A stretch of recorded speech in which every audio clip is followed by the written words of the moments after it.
Martins. Ladies and gentlemen, welcome to another beautiful episode of Grassroot Chats, episode 12. A week is a long time in football. I don't know if you guys remember last week, somebody logged on and were like, well, let's start from the sad side of North London, Karim B. And of course, the happy side of North London, Big Steve, aka Mr. Thanos. And of course, the angry one is happy today. Or are you in mourning or something? Sorry. I'm in mourning. I'm wearing black. I'm wearing mourning. Look, I'm in black. My guy, Nuno, my guy. Oh, what happened to Nuno? I can see some similarity, you know.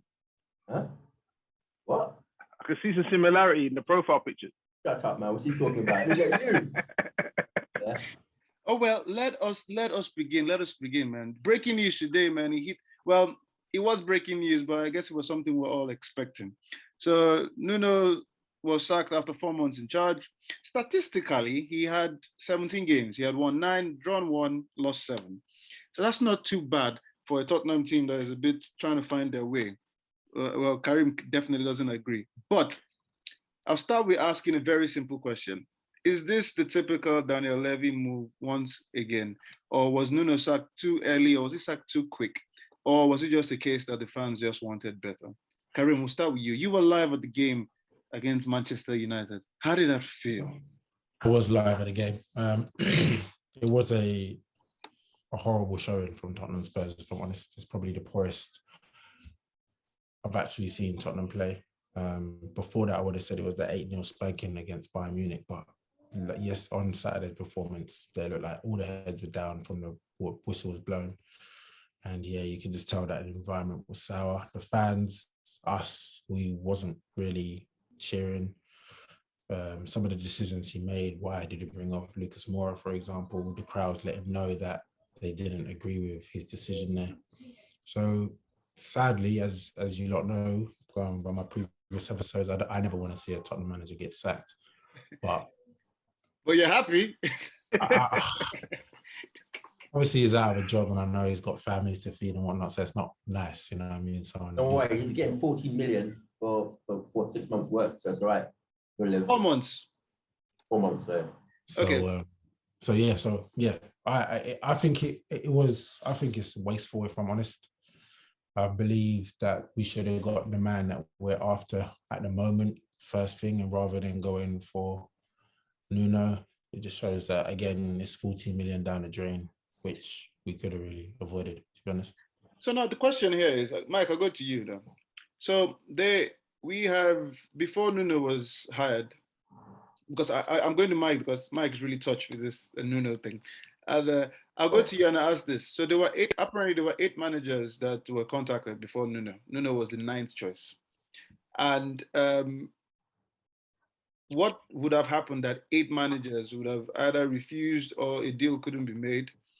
From the conversation that's going around, the manager, what's his name? The former Shakhtar Donetsk manager, I think Francesca or whatever his name. Yeah. So apparently he wasn't given the job because his approach was going to be too attacking for Tottenham. So that's a story. Yeah, it's to do, apparently. So how can it be too attacking? I have no idea. But Nuno was given the job, and was it a case of there's nobody else who will give you the job, and now it has come back to backfire? Or do you think it was sacked too early? Not that he was sacked too early, but to be honest, it's a poison chalice because Levy cocked up from the beginning. So you've got a scenario where you're going through 8 or 9 different people, 8th, 9th choice, which is a bit ridiculous, first of all. The second thing is then you sell it up for the guy to fail because you didn't sell Harry Kane, which you could have used to rebuild the team, which would have been okay, that fresh start. You've kept Harry Kane and then he's playing crap as well. And that permeates throughout the whole team. And you let everybody know this guy's 8th or 9th choice. So no one can listen to him. The fans aren't on it as well. So he was destined to fail anyway from the beginning, to be honest. As soon as it goes wrong, he won't get any time. They'll be on him. So I like the guy personally, but I think this is Levy's fault. Levy. So with Steve, I know how you love to attack the board and the management when it comes to certain things, but with Nuno, so let's look at it from a footballing view. So people say when you watch Wolves, Wolves are pretty much just waiting for you to make a mistake, counter attack, play football. They've called him Mourinho in disguise. And Michael just pointed out the fact that he was doomed from beginning because you pretty much made it clear that given your choices, you wouldn't have picked this guy. If everybody else had said yes. So is it a case of it's from the beginning down, or was it just Nuno couldn't handle it based on the players he has at Tottenham? No, it's from the board, the fans. Nuno didn't come and try and do anything different from what he was doing at Wolves. Exactly. Same style of play and stuff like that. So you knew what they knew what he was bringing. Yeah, he's not saying he was an attacking manager somewhere else and he's come to Tottenham and he's gone defensive. His style was the same.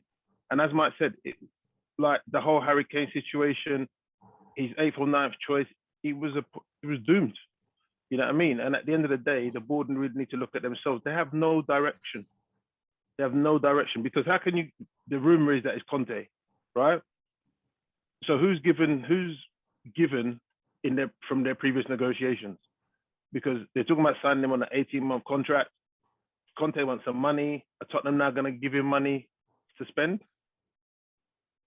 You know what I mean? It's just going to end badly for them again. Okay. So let's break down. So let's break down certain situations that might have caused this to happen.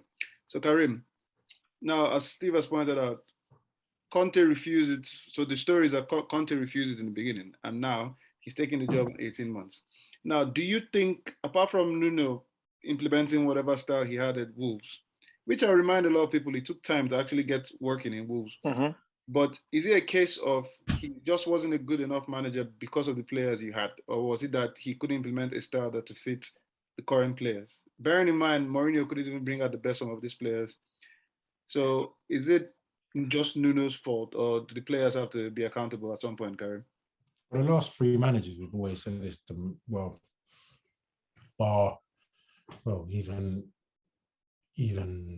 even Poch. Even Poch, they were saying that it was the manager's fault. So that the last 3 managers are being sacked because they're all the fault of the club. I believe it's some of the decisions that Levy personally made. For example, bringing Gareth Bale back. I think at the time it seemed like a good idea, and if it went and he scored 30-odd goals in the season, it might have been a great signing, but it's not the same player that he was. I think everybody knew from outside, us fans knew that the defence was getting old with Vertonghen and Odegaard, and that they needed to be replaced. But again, we just kept on keeping the money that we really should have reinvested in. And I feel like now, it sounds sad to say, but keeping Harry Kane there, when clearly the guy's mindset is not involved in the club, But a lot of people mention the fact that Harry Kane doesn't want to be there and yada. But he's not going to be the first player that has been let down. I mean, we've mentioned this before many times on Grassroot. There were players that were not let go, but they still played and they played well. Is Harry Kane being judged because obviously his goal output is not as wonderful as it usually is? Or is it just a case of this guy's not playing well, get rid of him, he doesn't want to be here? Okay, but let's forget about whether he's, having an emotional breakdown or not, yeah? Basically, Nuno is the only manager to date who hasn't had a half-decent Harry Kane. So all the other guys, whether they were crap managers or not, Harry Kane was at least hitting the 20-25 mark, assists, blah, blah, blah. This guy basically had Harry Kane, but really had no Harry Kane. And then also had no money to replace Harry Kane. And then you can't even drop Harry Kane. You have to keep playing Harry Kane, even though the guy's not playing well. So preach, baby. Sounds like a rap video. Why do you believe that Harry Kane had to play? Because having a conversation with the guys at the football on Saturday, everyone says the first thing they'll do as a manager is drop Harry Kane. They say that now. I know in this group, everyone's like, oh, but he's a star man, blah, blah, blah. We had this conversation last week with regards to Ronaldo, but if a player is not performing well, and I watched the interview with Conte today, and he said if the player is not playing for the team and he's not performing the way he is, I don't care who he is, they're getting dropped. And me personally, if I was a manager, I'd have that same approach going forward. Yeah, but the thing is with that, though, Conte has that respect that Levy will listen to that decision. If Nuno makes that decision and Harry Kane goes and knocks on Levy's door, yeah, it could cause a problem for Nuno. Nuno hasn't got the same managerial clout as say a Conte has. Okay. To say that they'll listen to him And the fans were never behind Nuno anyway. They were never behind Nuno from day one. So the fans were never behind Nuno. I agree with Steve when Steve says it's easy for everybody to say, oh yeah, you should have dropped him from day one and blah blah blah blah blah. He had that to kill him. Or was it a case that he couldn't find the formation to play around Harry Kane? And then when you think about it, a lot of people are blaming Harry Kane. All the other Tottenham players are not really hitting the mark this season compared to last season. Son is not doing as wonderful as he did last season. You made a comment about there's no position to play Harry Kane, but if you look at it, it's the same group of boys that's been there, minus a few youngsters that we bought. So clearly, but every year the league will catch up to your style of play. So last season it was a shock when Harry Kane was coming deep to get the ball, spread it for Son and everybody else. That's something the Premier League wasn't used to. Now they know, okay, this is what this guy wants to do, right? That's fine. Your wing backs stay on track. Don't come up as quick as we used to. Harry Kane is going to drop deep. That means your centre half is free. As Steve pointed out last week when we were talking about the Tottenham Man United game, Maguire and the other centre halves will not have an issue because they know Harry Kane is going to drop deep. So it's fine. Let a midfielder hold him. So the rest of the league will always catch up to your style of play. It worked last season, but it's not working this season. It might be the same players, which is even worse. That's why people need to buy people and go, okay. But Nuno wanted a style of play where it was counter-attacking football, move the ball quickly. But then when you move the ball as quick as you want to move the ball and you're top man, when you look at the likes of Jimenez playing for Wolves and he's tracking, following the likes of Traore to rumble into that box, but Harry Kane is dropping to the middle. So the rest of the league will catch up to you. I mean, but Nuno played the Wolves free at the back. He never done that once, I suppose. I don't think he's had enough time, personally. 4 months, 17 games is not enough time for you to learn about the players, know what their real strengths are, and adapt and imprint your own style. He needs a lot. He needs a lot longer. And Tottenham appointing him, also giving him after not being able to get someone else for like 4 months, appointing him, and then sacking him, and then going back to someone who they originally was going to do in the first place. It just sounds like they're all over the gaff. That's not even his team. I agree. That's not even his team. So apparently the reason why we didn't offer Conte, apparently there was a agreement in principle where he was going to sign, but apparently he wanted to bring in an extra member of staff in which Levy wasn't happy with. Why? That's the question. I don't understand why. If he's going to bring in these member of staff and turn around and say, this is my problem and this is what I need to do, then by all means, let me do it. So the question is, you say an extra. What's this extra guy going to do? I can't remember off the top of my head. It was his time. It was due to an extra member of staff being added into it. So I don't know. So obviously, okay, you can have whatever you want now. You can probably have the transfer budget that you want in January. So it won't be the transfer budget that he wants because Conte likes to spend money. The problem with no, I was just going to say, Tottenham don't strike him as a club that's going to continuously invest season after season in excess of £100 million. But you say that, but I feel like we now are in a crisis where this needs to happen now. What's the crisis? Because it's not to say you lot are dropped from winning the Premier League to not being able to win it. Yeah. All right, you touch Champions League a couple of seasons and you're in Europa. So where you trying to go back? Where you trying to say that you need to be? Because the finances for the stadium has never been about football. It's been about what you can do from outside of football, the American football and all those other stuff. I don't think it's linked to that. No, but I feel like now that DNA has actually changed because I feel like everybody on there on Saturday and myself now believe that we should be up there. I feel like we're very far off, but we should be up there with the likes of Liverpool's, Man City. Top six. But the thing is, the problem and being strong contenders because there was a stage where Tottenham was mentioned up there. Fine. But here's the thing: the problem with Tottenham is Daniel Levy's ego because he makes. That's why they were screaming Levy out because we know because he makes decisions based on silly ego. It's not even about the football. So this guy can't bring in an extra member of staff, but you want the guy to be a manager. This guy wants to sell. You want to sell Harry Kane, but it has to be 150 million. It doesn't even make sense. And then you wait. My question is simple though. So my question is simple. So right now, as Steve mentioned, what exactly are you looking to go back to? So if you're talking about DNA of football and all that story, it's Tottenham plays attacking football, yada yada yada. Cool. Now, what Levy has shown here is, I mean, which he constantly shows, so it's not surprising. It's an ego thing, my way or the highway, pretty much. Yep. Because you could get 100 million for Harry Kane when he was 28. 130, I think it was, 120. 130. So, and then considering the fact that you didn't particularly take that money, which you'd have used to revamp your team, now the man that you wanted to keep so much, it's like in a relationship, you're forcing the other half to stay because of based on whatever. So you would have had 130 million out there, which you would have used. And maybe, as Mike pointed out, this wasn't actually Nuno's team. Who did Nuno actually bring in? Who did he actually say, okay, you know what, I want to buy this guy, I want to buy this guy, I want to buy this guy? Nothing, the same old players. So if, insanity, man, you're doing the same thing, expecting different results. Levy will not go out. Let's not kid ourselves. Levy's not going anywhere. Nope. So it's always a case of whoever is coming in, you're pretty much going to do it my way. So now why do you have to go to some sort of catastrophe before you decide, oh my God, let's bring Conte in? And if Conte comes in now, he's not going to buy it till January.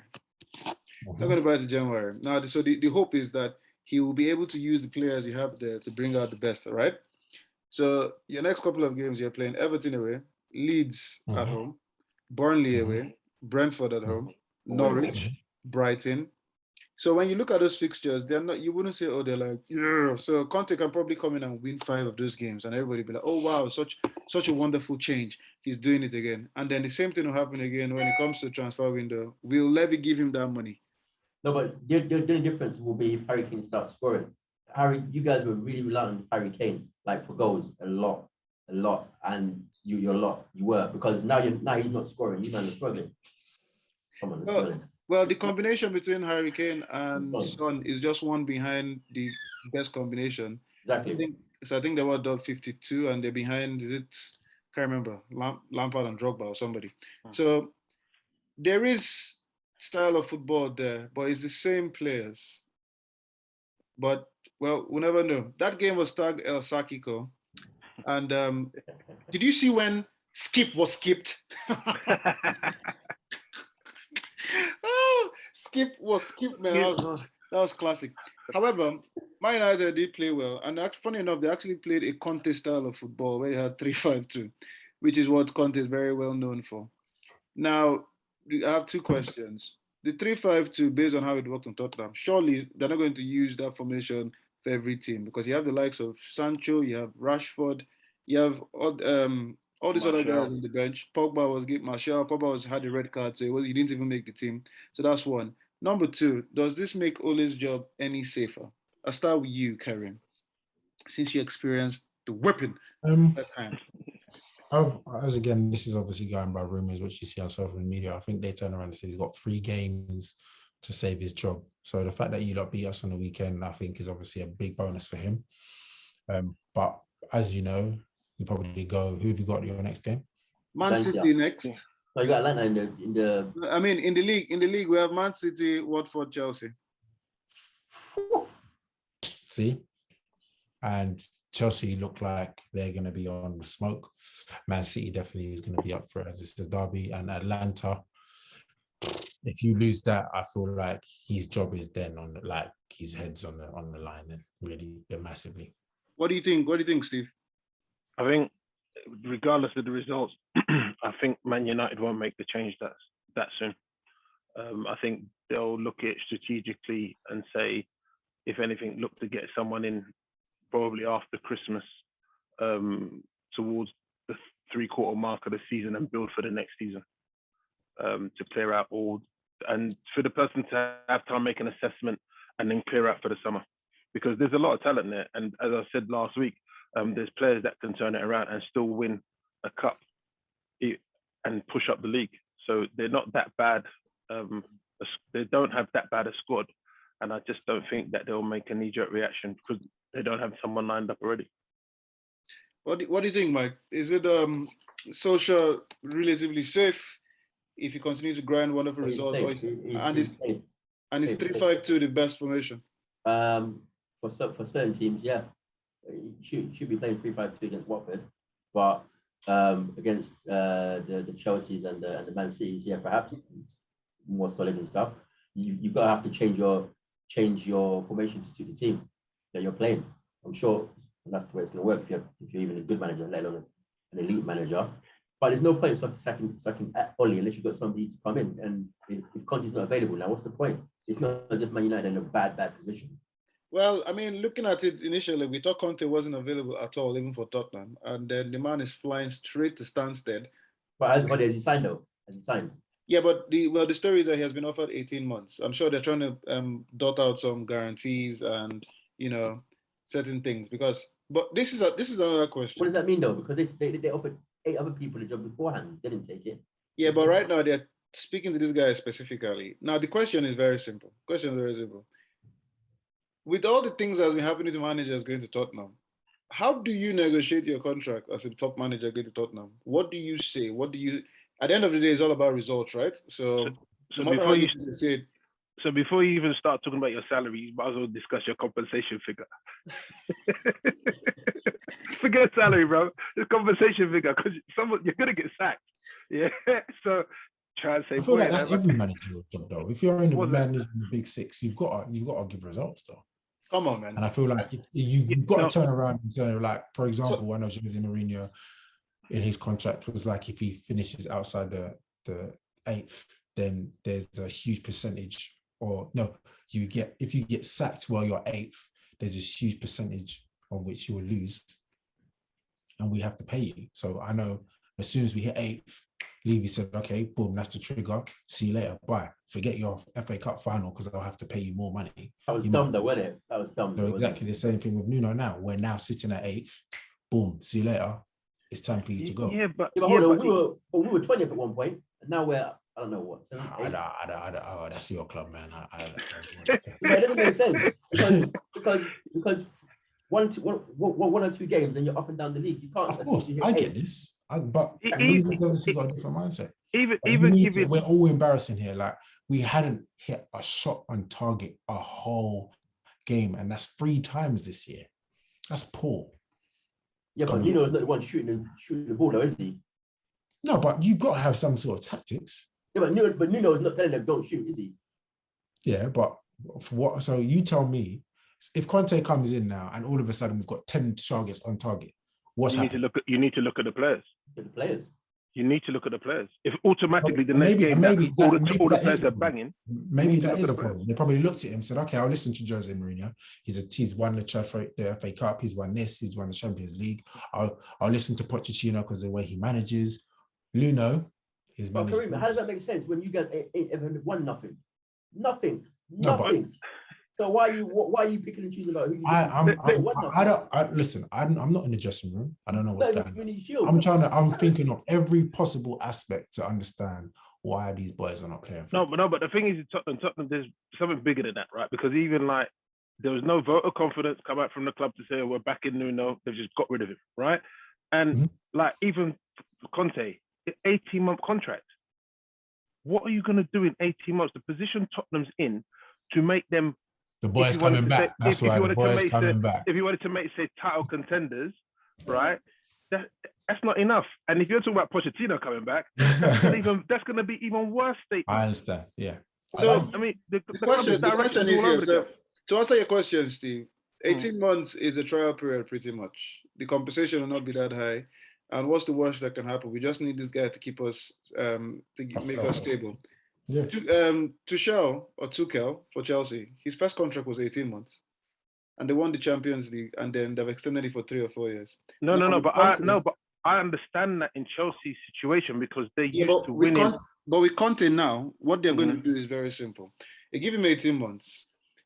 From now to the end of the season is probably about 8 months, right? And then extend it. Yeah. So let's see how his 8 months go. Does he improve the team? Do the players play for him? If we give him some players in January, is he going to add value? And then he has 1 year left, and then they'll think about it. You know what? Yeah, we see this guy as long term. It's promising. Let's give him another 2 or 3 years. Then he has 4 years. That's a worry for a club in Tottenham's position. I can understand it in Chelsea, Man United, Man City, clubs that are winning stuff right regularly. right? Yeah, but And Conte is seen as one of the elite managers in the world, right? Tottenham grab him, you should be thinking, all right, I can understand the 18 months, but your plan should be like, he's coming in to be there to build something. You can't build nothing in 18 months. You just can't do it. I hear that, but I think it is. But you could start to build in 18 months. Don't. Like you should start seeing signs in 18 months. Yeah, but don't reveal the length of the contract, because the length of the contract, letting it come out that's 18 months, it just seems short-sighted. People are going to take the negative. Just say he's coming in, he's the new manager, done. Well, that's standard everywhere though. But anyway, regardless, we keep saying we'll see what happens in 18 months, but let the man sign first and we'll see. For all we know, Harry Redknapp might be back in. All jokes aside, well done to Man United on the weekend. They obviously turned us over. Our conversation, I was going to mention that earlier, to be honest. I know we touched on it last week in regards to Ronaldo's movement and stuff, but actually, this is the first time I've actually seen visually Ronaldo play personally. I don't feel like he needs to run around and like that. Nah. He doesn't. His space, his awareness, second to none. Wait, did you the finish of his goal? That first goal. That finish of his goal, man. Wait, the movement between him and if you look at the second goal Man United scored, the movement from Cavani and the movement from Ronaldo, my God. Once Ronaldo skip. Like he just knew what to do. And yeah, he just knew what to do. I take back my comments last week. I'll be the first one to take it back and say he should be running, chasing the ball, because that's the way I was taught to play ball. Nah, second to none, man. His movement is nuts. Well, you've heard it there. The Tottenham fan has confessed, man. The chronicles of the Tottenham guy. And it has all come to the wonderful spanking that was given to him at White Hart Lane. However, moving on to another London club who seems to be having a wonderful fortune and they seem to be playing well. And the key thing here is Newcastle Chelsea over the weekend. Chelsea winning 3-0. Star man Reece James scoring 2 wonderful goals, classic goals. The question is very simple. We're playing football on Saturday, and before the game, we were doing a warm-up. The conversation was about right backs, pretty much. Reece James is the most balanced right back in the Premier League. Power, strength, he can defend, can go forward, can score, can do anything you want. Now, the question is, with this modern day football, everybody's always talking about, oh yeah, you don't have to defend. You need to be a defender first, and then every other thing you can add to the game. So my question is very simple. And I'm hoping you guys can lay a perspective to me that I probably haven't seen. Is Reece James the best right back in the league at the moment? And possibly, arguably, one of the best right backs in the world at the moment? I'll start with you, Steve. I would definitely say in the league, yes. Yeah, he's, as you said earlier, he seems the most balanced going forward, going back. The only thing I don't know, I can't remember how good he is in the air, but he's a right back. So at the end of the day, it's not hugely important. But yeah, he's good going back, forward, delivery, can shoot, pass. He's quick, strong. Yeah, he's definitely one, if not the best right back in the league at the moment. So when you look at the league and you have Tomiyasu for Arsenal, you have Wan-Bissaka for Man United, you have Tommy for Arsenal, I need to see him settle more in the league, but he's been impressive. If he keeps going, he definitely will be up there. But you have Trent for Liverpool. So the argument is always you have Trent for Liverpool. You have Trent's amazing. Amazing. Yeah, he's amazing. The man can't defend. Yeah, that's what I'm saying. That's my point. He everything else he's got in this game, he just can't defend. Then how's that amazing? Because you're a defender, though. You need to know how to defend. As I said, but it goes when you made the comment. When the first thing that come to my head was, it depends what kind of football you play.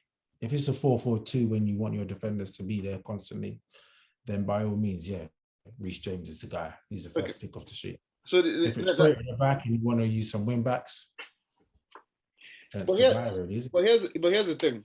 So the way, for example, now that you bring that up, so the way Liverpool play, if you play what's his name? If you play Reece James in that team, he possibly will not assist 15, 18 like maybe Trent does. Possibly. That's why I said possibly. But I believe with the amount of supply that the right and the left back get in that team, you should have enough assists. If you put Wan-Bissaka there possibly wouldn't get 15, 18 assists, but he'll get way more assists than he's getting now because of how Liverpool play. But now the question is, can you put Trent in Chelsea or Man United and expect him to defend as good? No, because they play a completely different side of football. Out of those three, at the moment, James is the best out of those three. I agree. Reece James is my pick. In England, he's my pick. But who played over Walker? Yeah. Over Walker, over Trippier? Yeah, Reece James for me. I don't know about Walker, man. I don't know about Walker's. Just keeps going, innit? He just keeps going, man, and he's quick as hell. He's quick as hell. But James scores more goals. Or has more goal threat, should I say. So now we just compared him. We just compared him with the other English, defenders. Is Reece James better than Cancelo of Man City? Bearing in mind, Cancelo can play left and right. The thing is, I've seen Cancelo more always on the left. I haven't seen him play it right. But if he plays the left as good as he plays right, then wow. I think defensively, Reece James is a bit better. Going forward, I'll give it to Cancelo. He's got a trick in his locker as well. I mean, defensively, I would say Reece James. I mean, as I said at the beginning, Reece James is balanced. You're happy with him going forward. You're happy with him defending. He has space. He can score. Blah blah blah. And why I would pick him number one as the top, English right back, and possibly top in the league is that I believe in every other team out there. If you put Reece James in there, he will play well. He wouldn't have to think, I need to adjust or I need to walk it in. I need to. True. Yeah, you can say that, but you guys have just picked Reece James over Walker. No, I didn't. We didn't mention him until just a minute ago. We're like, Walker. Okay, so I'll put it out there. Is Reece James better than Kyle Walker? I believe so. Because Kyle Walker, again, at Tottenham, and I've watched him a little bit at Man United, watching him the whole season going to White Hart Lane. He always has a mistake in his locker, and his pace helps him out a lot. Reece James is more composed, and I don't feel like I'm going to get that mistake out of him as much as I will Kyle Walker. That's the only reason. But then again, Kyle Walker's been consistent for donkey's years, and Reece James has only been doing it last season. He's older though, isn't he? He's only broken into the heat. What did he break into the first team? So this time, let's see how we go. But it's between those two anyway. To be honest, Walker and James. Well, I like what. Would you? So at this stage, you're not taking Trent to the World Cup.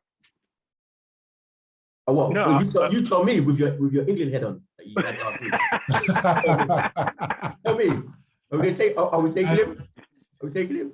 Yeah, I'm taking him, and I'm not taking Trent. I'm not taking Trippier. So Reece James, Kyle Walker, and Trent at the moment. So Wan-Bissaka doesn't have a shot in this. I'm just nah. Steve, say something. There's no point because the thing is, James is better than him.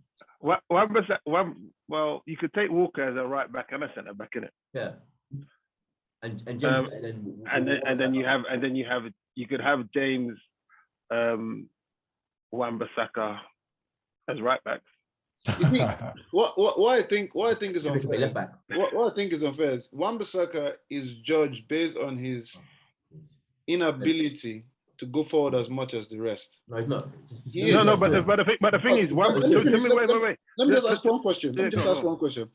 A defender is judged based on his ability to defend, and Trent is judged based on his inability to defend, and yet you take Trent over Wan-Bissaka. So for me, right, I would take Trent will go because there's maybe certain games where I need him, the forward-thinking right back, yeah. But there's going to be games, and especially in a competition, where I need my right back to be a right back. I need them to be solid, which is why I'd want Wan-Bissaka, yeah. Because as you get into dying stages of competitions, yeah, you're going to get better quality players. Do I want a really top left back, a left winger going at Trent or going at Wan-Bissaka? But Steve, can we just dead this argument once for all? Julian brings this bloody shit argument up every single week about bloody Wan-Bissaka. He's not on their level. Leave it, bro. Leave it. Yeah, Defensively, he's not on whose defensively level. he is. He's not on whose level. Defensively, he is. he's not going to get in over Reece James, who we just said is balanced, who can attack and defend. Walker can attack and defend. That's 2 spaces already taken up. So wait, the question. So why would you bring Wan-Bissaka, who we admit is very good at defending? You've already got 2 guys that can do his job. It's a no-brainer. First of all, if you're picking a team, if you're picking a team, left and right, come on, man. If you're picking a team for England, for example, you're going to take at least 4 or 5 defenders. Now, right backs. I mean, how many defenders did Southgate take the last time? How many right backs did he take? I don't know. I'm just asking. I'm asking you. Karim, my question is simple. Now, the argument is not if Wan-Bissaka is better than Reece James. I started it by saying he's the best balance. So obviously, you play the best balance. Trent got injured, didn't he? That's the reason why he didn't go. Yeah, he did get injured. Yeah, but you're saying he's willing to take 3 at that stage. Right. Yeah, but you're saying you wouldn't take Wan-Bissaka at all. I'm not asking who's better at all. Why would you? Because Walker and James are better than him, defensively and attacking, and then you're going to take an attacking option, which is going to be Trent Alexander. Or if you want both, you're going to take Trippier, you can play left and right. There's no space for Wan-Bissaka because he doesn't stand out enough to take him. Yes, he's good defensively, but so is Walker and James. It's a no-brainer. You're just saying it because you're a Man United fan. Like, just leave it. He'll take Shaw. That's like me saying he'll take Shaw over Chua, right? Everybody knows that, man. Come on. It has nothing to do with me being Man United. Shaw is better than Chua. There's no argument. The entire country, even all of you know it. I can see it in your face. Yeah, but James is better than Wan-Bissaka, but you should try to squeeze him in. No, I just asked a simple question. Why is a defender judged on his ability to defend, but yet the other defender is judged on his ability to attack when he cannot defend? But we've got players who can defend better than Wan-Bissaka. I'm not asking that's England. I'm not asking, Mike, you're one of them guys that you and somebody walks into a club, they say, where's the guy want to beat up? You point the guy, but then you go and fight his brother. I'm talking about one guy. You're talking about one guy. You're talking about everybody else. I've not said he's better than anybody else. I'm just wondering why he doesn't give a shout. Listen, instead of RIP, RIP Nuno. Just replace yourself with that guy's face. Anyway, I told you why you didn't get a shout. I told you. It's obvious. Anyway. Yeah, World Cup. We still got 18 months to wait till the whole shit nominate. We've got 12 months. World Cup to talk. Oh yeah, that's true. There's Qatar coming up. I've forgotten. Watch now. After all this chat, Wan-Bissaka gets into the England squad, and all I'll do is just come back to this moment. I just come back to this moment, and of course we'll have our top English pundits with Karim. So England head on, man. England head on. I like it. So moving on, with Reece James being the best. So there were some wonderful results this weekend. Vieira going to, Crystal Palace going to Manchester and beating Man City. And of course, Liverpool and Brighton. Brighton coming back from 2-0 down to come back to 2-2. West Ham beating Aston Villa 4-1. So you have these managers that are managing wonderful so-called smaller teams compared to all the other big teams in the league. So one of the mentions is Graham Potter. I mean, that guy. When are they going to get to the point that some of these big teams will start actually going after this guy? And yes, you can say, oh yeah, he's in the job, but that doesn't really stop anybody from approaching some of these managers. Why didn't Tottenham go after him? When Karim comes back, you ask him. I don't know what number he would have been on the list, but on a real, Graham Potter should be. Or is it a case of people are afraid to take the risk that it might be a situation you give him a big club and everything just folds? What do you think, Steve? I think there's an element of that. Graham Potter's story is a bit interesting because he was at Ulster, isn't it? Before he got the Brighton job, came to Arsenal, got a result in Europe, and put him on the map from the wider audience perspective, and people knew about him then. And then when Chris Hughton got sacked at Brighton, that's when he came in and they gave him a chance. I do think that some of the other clubs or bigger clubs need to give other managers a chance, but that started with the lower leagues because the jobs that people like Tony Pulis and Sam Allardyce would have constantly got, they're not getting them anymore. They're going to other managers and people are taking a risk. The bigger clubs still need to get there. There's always that question mark though when the manager has coached outside England. I mean, even for like Roy Hodgson and all, it took some time for people an opportunity was given to him back in England.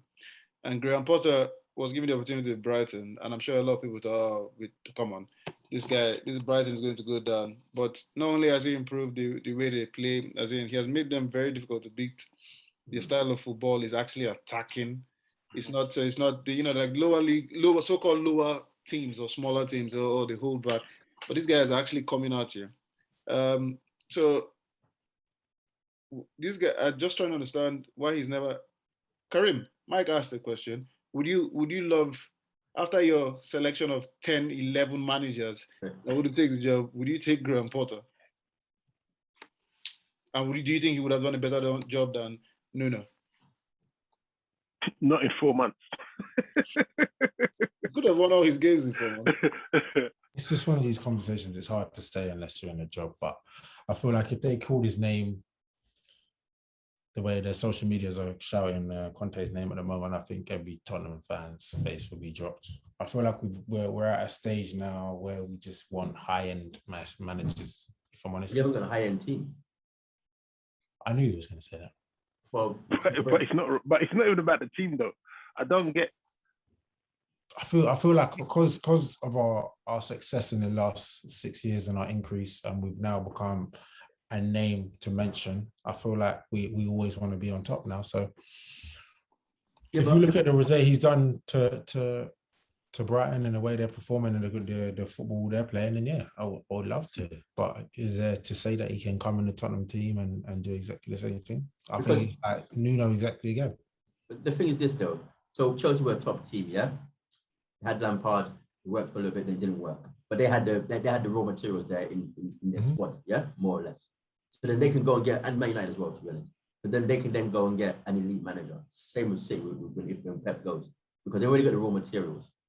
You guys ain't really, no offense, you ain't really got the raw materials anyway. So you have to build something, yeah? So you're going to get an elite manager in. He's going to ask you for money because that's what elite managers do if you haven't got the raw materials. Are you going to give him the money to do it? Question mark. But now, I like that you said that with the raw materials, though. So 2 questions there is that. So the likes of Graham Potter has proven that I can use what I have. Yeah. I can use what I have. That's what I'm saying. That's the sort of manager. I'm not going for him per se, but Tottenham are similar in Arsenal as much as, yeah, they've got a few right players, but they need a manager who can build the team, and then they get investment slowly and surely to build it up. Can't just go and get Conte and think, well, you're going to win the league. No, but Tottenham has, in terms of resources and materials. But I feel like that was Pochettino's job. Well, yeah, it was. You just kept Poch. Because we had the raw materials. Yeah. No, well, we didn't. We had an alright team that no one really had faith in. Everyone thought, right. And then Pochettino came in and then done the Graham Potter thing and made us very good at a stage. Yeah. And then first things first. We got found out. Harry aged and nothing happened. What's his name? Harry Redknapp. Harry Redknapp took Tottenham to Tottenham in the top 4 when Harry Redknapp was there, right? Yep, first person to do it. And then when people talk about resources and materials, we're talking about this same almost every player on the Tottenham team now, apart from of course Vertonghen or the Wire, these guys have left, got to the Champions League final. Tottenham possibly in terms of resources or players have one of the best squads in the league. So think about it, look at it player for player. Forget the fact that some of the players are not in form, but when you look at the players that they have there, you have Harry Kane, you have Son, you have Dele Alli if he decides to. He's one of those now that he's on that, I'll decide when I want or how I want to play. You have Lucas Moura, you have Bergwijn. We're talking about players that can actually move here. So if you bring in the likes of, and when you talk about high-end managers, high-end. Yeah, elite manager. Elite. My question is, why is that always the first look when it comes to certain teams? That's what I'm saying. But what is it? But it shouldn't be that look with Tottenham. That's what I'm saying. Tottenham historically don't sign elite managers. I know people say Mourinho, but Mourinho was looking to get into work. Yeah, and there was question marks over Mourinho. Yeah, but still excluding that, say again. He's still an elite manager. Come on, Mourinho, yeah. Okay, excluding Mourinho then. Where's the history of getting signed elite managers? If if Tottenham does get an elite or high-end manager, You have to back it up. how many more players do you think he'll need to make this team an elite team? Based on He what needs a defender. He needs get Dyer out of my club, man. What about Dyer? You should be looking to get rid of Harry Kane, mate. No, but the thing. Tell you what, I say that. I like Dyer. I just don't think he needs to be a centre back. Not a centre back for me, bro. He won't get into the midfield. You have Holber and Skip. He's not going to beat. He's not better than any of those guys. I think he needs to fight for his place because he ain't doing nothing at centre back for me. I'd rather play Sanchez all day, every day, man, and Romero. Yeah, but hold on. Has Sanchez recovered from last season when Gundogan just did that? Much his face on the floor. That was disgusting. To make Tottenham an elite team, you need about 10 players, man. 10? That's changing the entire team. An elite team. You're talking about, and when I talk about elite team, I'm talking Liverpool, Man City, yeah? Tottenham are a long way away from hold on. So Klopp, okay, let's say, so Klopp is now always an elite manager, yeah? But then they gave him a long-term contract for him to build it. Not you lot. These guys are giving this guy 18 months. They can do nothing in 18 months. Yeah, but Klopp wasn't given a 5-year contract straight away. As I said, you need to show progression. You need to show changes. So as I said, the end of the season is about 8 months, right? Yeah. So any manager that come in, let's assume it's Conte. Let's say it ends up being Conte. Hope not.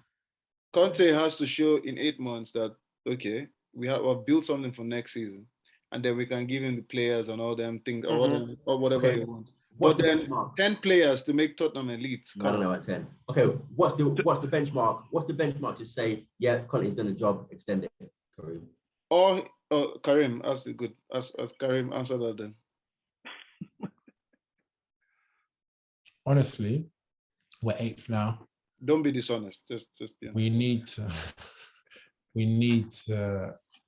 We need to be challenging for top 4 in my position. And I'm not talking about we need to be mentioned in the top 4. For me, personally, like his credibility, the players that we've got there, he has the opportunity in January to sign a centre-back. Who's going to get in January, though? Really, that's worthwhile.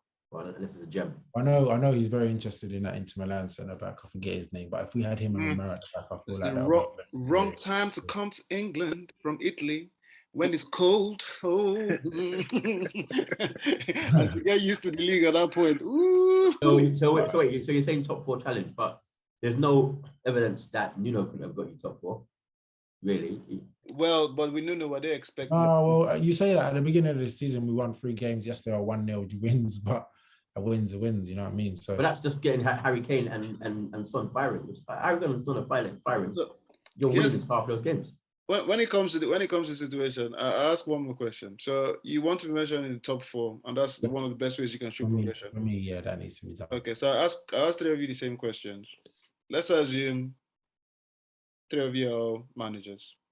And in terms of the caliber of teams and all that, who would you rather coach? Would you rather coach Leicester or coach Tottenham at this moment in time? Who do you think has a better squad in terms of players? Right now? Yeah. Leicester. With my No. Leicester results are good, but then squad for squad, player for player, when you look at them, would you pick Leicester as a manager over? Forget what Brendan Rodgers is doing. The reason I'm asking this is because Karim has mentioned the fact that Tottenham needs to be in the top 4. And there's also that mention where you guys believe they don't particularly have that great players that can take them there. But when you look at Leicester, yes, they have players in form and they have very good players. But when you look at player for player, is Leicester that much better than Tottenham? No, but they're a team. At the moment, Tottenham's not playing as a team. They don't seem there's no harmony there. They're just all over the guy. So all you need as a manager, me coming in, I don't have to build that team ethic as what Leicester already have. Leicester already have that. Yes, they may not have in player for player be on the same level as Tottenham. I'd have to think about that. But Leicester already have that team bond. They already. But that team bond, it was formed by a manager. When Brendan Yeah. About 2 managers, because So what I'm trying to say is, if I'm going to choose Leicester or Tottenham at the moment, I've got less work probably to do with Leicester than Tottenham. Tottenham's Tottenham's a rebuilding job. Don't hide behind it. It's a rebuilding job. Yeah, Massive. And that's why I said, for them to be an elite team and compete with Liverpool, Man City, Chelsea, they need about 10 players in that squad. But the thing is, though, Tottenham have the infrastructure. They're in London. They've got a massive stadium. Blah blah blah. All of that stuff. They've got the infrastructure. They got a stadium that's sucking them dry, though. But Levy's on a waste man thing, basically. Again, it's a disconnect of where the board's going with the club is different to what the fans' expectations. Tottenham should have looked down the road at what happened at Arsenal and learned from it. They didn't. Speaking about looking down the road at what's happening at Arsenal, the season started in a very dark time. Everybody was calling for Arteta's head. Steve was a bit positive, blamed the board in certain situations. Arsenal were the highest spenders in the transfer market. People were like, oh, who's it buying Lokonga? Oh my God, what's that? Lokonga or whatever. That's whatever they were saying. No one said that about Lokonga. Yeah, they did. Even you probably No, I didn't. No, I didn't. Yeah. You're the biggest attacker of Arteta on this team. Yeah, I am. No, the question is very simple. Very, very simple. So now, since Arsenal lost to Man City 5-0, it's been a different Arsenal, drawn 2-1 won every other game that they've played. And it now looks like Arteta has found his first 11. As far as I'm concerned, with the way Ramsdale is playing, his communication with the defenders. I mean, if you look at the game against Leicester, which Arsenal played really well, and Ramsdale kept them in the game even at 2-0, was man of the match. This man is talking to his defense, he's shouting, he's even, bantering with the fans when he's clearing the ball and chanting all that. As far as I'm concerned, he has put a full stop to the whole Martinez, that's it, it's done. Leno is on the bench. So would you say, Karim, that Arsenal fans need to apologize to Arteta at this moment in time because it looks like his philosophy is coming together, or should the apology wait till the end of the season to see where they finish? I believe personally it's a bit too early. Yes, he has turned it around. Yes, it looks like the players are now playing for him. Ramsdale's performance on the weekend, outstanding. Probably one of the best saves that I've personally seen as well. That was a great save. But yeah, I think it's too early personally. I feel like other than us, Leicester, yeah, true. So yeah, they are good performances to be fair, but I still believe it's too early. Steve? Yeah, it should wait until the end of the season because then things will pan out. There's still injuries can happen, form could lose, but the way it's going at the moment is very positive. Ramsdale is has shown that he's a very, very good goalkeeper and has the potential to get better. He's really come in and made a statement in terms of his performances and thrown the gauntlet down to Leno to say, you have to earn the position back. No, you have to earn the position back. It's not a case of you just being fit and you walk into the number one slot, because as Julian says, his communication, the saves he's pulled off as well, and most importantly, his distribution, the way he's passing, being brave to take passes on and doing it from the back. That's what Arteta wants. So he's fitting Arteta's mold very, very well. So, Mike, it's just a case of keep this flowing, and then. But the question is, if it's not too early to apologize, and you want to wait till the end of the season, what is the expectation? So if it continues like this, where do you see Arsenal finishing? Okay, so look. Well, wait a second, before you start, Mark, I didn't need to put an apology, by the way. I'm just saying. You can go back. Okay, so last season, we beat Leicester 3-1 away. We beat Chelsea 3-1 away. We only got beat by Man City 1-0. We had good results last season against these teams that we're gassing ourselves over now, but we only finished 8th. So let's not get too gassed, guys. Yeah, it's very good, very positive. We're going in the right direction, but just because we beat Leicester and we beat Tottenham, so what? We're only 10 games in a 38-game season with no injuries now. Come on, yeah. So yeah, it looks like his philosophy is starting to bed in. He has his first 11, which is great, but the season is long and hard. It's not about a few games here and there. Let's see what happens come the end of the season. Arsenal normally fall away in the old days anyway, around February time. when we used to be in the Champions League, then we have a week when we just smash up. So let's just see, because we've been there before. Beat Chelsea, went on a massive run, 3-1. We were happy. We still didn't finish 8th. So what position would you finish? What is anything above 8? And obviously, on paper and statistics, is an improvement. But I will say, I went over the top when I said we were going to get relegated. I will admit that. Okay, so you admit I was lost. My head had gone. I was lost. I was glad. I was suicidal. Special episode where everyone's putting in their apologies and everything. No, I'm not apologizing. I'm just saying. So then answer this. Then, what position does Arsenal have to finish, and for you to be able to apologize and admit that you were wrong about Arteta, Mike? I'm not wrong about Arteta, but I would say realistically, 6th would be good, like getting to Europa League. But I think we could potentially finish top 4, but that's outside shot. That'd have to be a perfect season, no injuries, all of that, which I doubt is going to happen. So I'd say get back into Europa League, and then maybe next year go top 4. I mean, that's a steady approach. But you never know. Could go top 4. Let me ask you the same question, JJ. Yeah. What position does Ollie need to finish? You have to win something, mate. It has to be, first of all, position-wise, we finished 2nd last season with a weaker team. So if anything below 2nd, as far as I'm concerned, so anything below 2nd and no trophies is a failure. Anyhow, no matter how you want to twist it, we're already out of the League Cup, which means that the only options we have is the League, Champions League, and FA Cup. We're not going to win Champions League. Never know. We're not going to win Champions League. Never know. But the league, you could go. I mean, some miracle could happen. And Man United could go on some very long run, but other teams may fall off. FA Cup, you never know. You could win it. Luck of the draw. You know, the same luck of the draw Arsenal as having the League Cup, playing Sunderland next and all that. So, and Man City being kicked out. So anything below 2nd and no trophy, it's a failure. And you might paint it, oh, Ole did this and Ole did that, but anything after that, when you think about it, it is a failure. So without a doubt. Which brings us, I mean, I wish I could ask you the same question, Karim. But we don't even know who's coming in the job. It's Ryan Mason, isn't it? We're putting Ryan Mason back in caretaker charge or something. Yeah, it will be for a little while. All right, so it brings us to that wonderful part of the show, ladies and gentlemen, player and flop of the week. Player and flop of the week. Last week I went last. This week I'm going to go first. So, I mean, my player of the week has to be Ramsdale. I mean, from that wonderful save, for what he has done.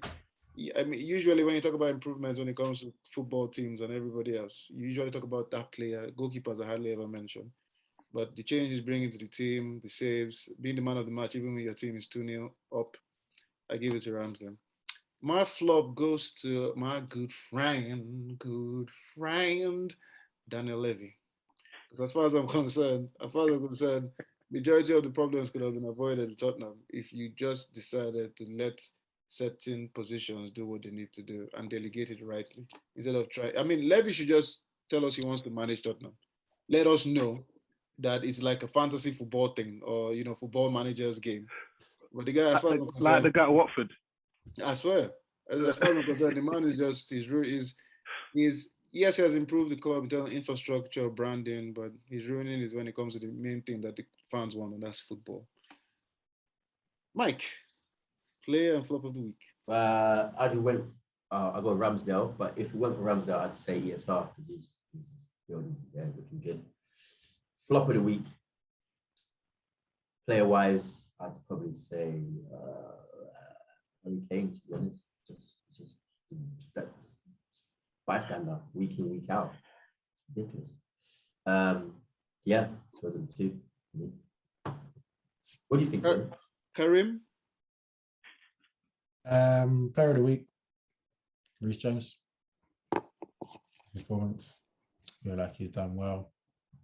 Feel like, obviously, going by the comments earlier, that he's one of the best right backs to the league. Flop of the week. It's probably going to go the same as you, JJ, Daniel Levy. I feel like, again, this is another example of spend the money. If Conte wanted to bring an extra body in, let him bring that extra body in. Why are you going for the cheaper option with time when it's not needed?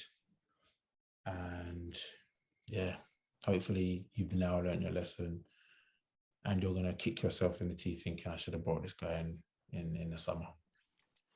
I feel Karim should be that guy. You should always, when you want to scold the child, just bring Karim, just go.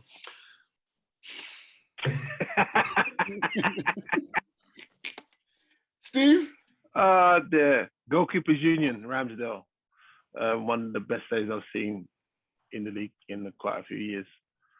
My fellow top goalkeeper, Peter Schmeichel, said so. So the two of us are saying it must be right.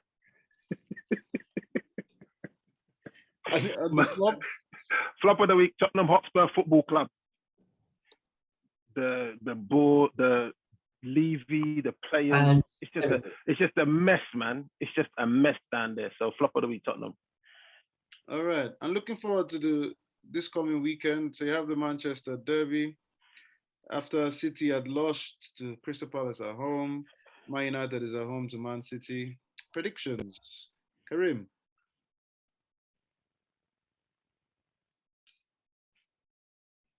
City winning.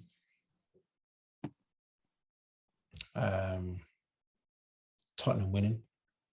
We played Norwich. Everton. Right.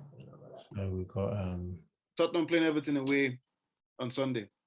Right. Yeah. What was the other games that you said? Let me have a look. So Man United, Man City, you've gone for City. You've gone for Tottenham winning away at Everton.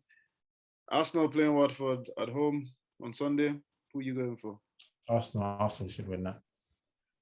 Okay. That's the reverse jinx. Return to sender. I don't want it. I don't want your jinx. And, I don't want and the last one, West Ham, Liverpool. Woo! That's a game. It's gonna be a good game. That's going to be a good game to watch. I think it's going to be a draw, you know. I think David Moyes is going to pull it out. Bag again.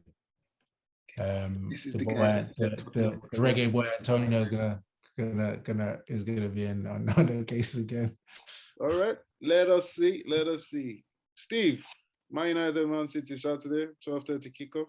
Predictions. Man City. My God. And it might not be the scoreline of Liverpool, but it might be a football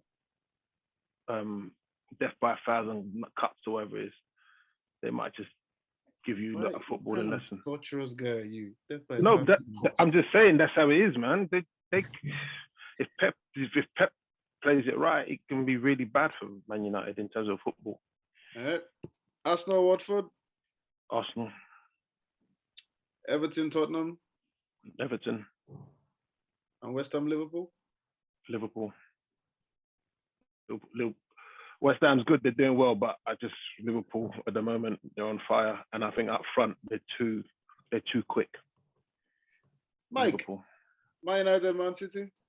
If Man United played 3-5-2, you know, they might get a little result, but they probably won't, so they're going to get bad. So I'll say City. Arsenal, Watford on Sunday. Arsenal, okay. Everton, Tottenham. That might be a draw. And of course, West Ham, Liverpool. I want it to be West Ham, but I think it'll be Liverpool. All right, people. Wonderful, wonderful show. Thank you very much. Ladies and gentlemen, we've had, See how I got Ronaldo and Cavani right though, yeah? Yeah, you did. At this moment in time. I didn't get a draw though. I didn't get a draw. But you did say Dombele will score and Harry Kane, yeah? I did. Yeah. Ladies and gentlemen, before we go, I'd like to take this moment of silence. Mike, if you just move your head a bit right so we can mourn for the man next to you. If you just put out a peace sign to RIP Nuno. Yeah. Thank you very much for everything, Nuno. Nuno's thanking you, bruv. Nuno's £14 million for 4 months' work. I could do it at some of that point. I ain't complaining. Yeah, I'm right. But unfortunately, it didn't work out. I know you really wanted to succeed at the club, but unfortunately you didn't, man. So good luck in the next appointment, and thanks again, your fellow Thanos. I mean, hopefully Conte gets the job, and we can have that discussion next week. All right.